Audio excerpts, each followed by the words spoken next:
Detox நேயர்களுக்கு வணக்கம்.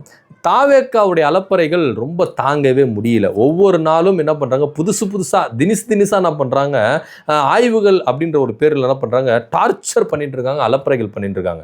யாராவது விஜய் கிட்ட சொல்லுங்களேன், சிஎம் சார் கிட்ட சொல்லுங்களேன் அப்படின்னு தான் எல்லாரும் கதறாங்க. விக்கிரவாண்டியில ஒரு அரசு ஸ்கூல்ல போய் என்ன பண்ணியிருக்காங்க, ஆய்வுகள் மேற்கொள்ள போறேன் அப்படின்னு சொல்லிட்டு மேற்கொண்டு 10ஆம் வகுப்பு மாணவர்களுக்கு என்ன பண்ணியிருக்காங்க, கிளாஸ் எடுத்துக்கிறாங்க. ஆனா போனவங்களே 10ஆம் கிளாஸ் படிக்கல அப்படின்றது தான் திடுக்கிடும் தகவலா இருக்கு. ஹெட்மாஸ்டரை கேள்விகள் மேல கேள்வி கேட்டு என்ன பண்ணிருக்காங்க, தொலைச்சிருக்காங்க.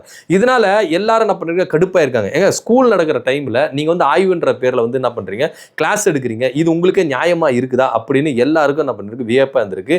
சோ இந்த மாதிரி தாவேக்காவினர் ஒவ்வொரு நாளும் என்ன பண்றாங்க, ஒவ்வொரு மாவட்டத்துல ஒவ்வொரு ஊர்ல என்ன பண்றாங்க, ஆய்வுன்ற பேர்ல அலப்பறைகள் குத்துட்டு இருக்காங்க. சோ தாவேக்கா தொடர்ந்து இந்த மாதிரி செய்யற அலப்பறைகளுக்கு ஒரு எண்டே இல்லையா அப்படின்னு தான் எல்லாரும் கேள்வி மேல கேள்வி கேட்டுட்டு இருக்காங்க. யாராச்சும் சிஎம் சார் கிட்ட சொல்லுங்களேன், இந்த தாவேக்கா அலப்பறைகளை கொஞ்சம் கண்ட்ரோல் பண்ண சொல்லி அப்படின்னு தான் மக்களும் அரசு அதிகாரிகள் என்ன பண்றாங்க, கூக்குரலிடுறாங்க. சோ இதை பத்தியோட கருத்து என்ன அப்படின்னு கீழே கமெண்ட் பண்ணுங்க. நன்றி, வணக்கம்.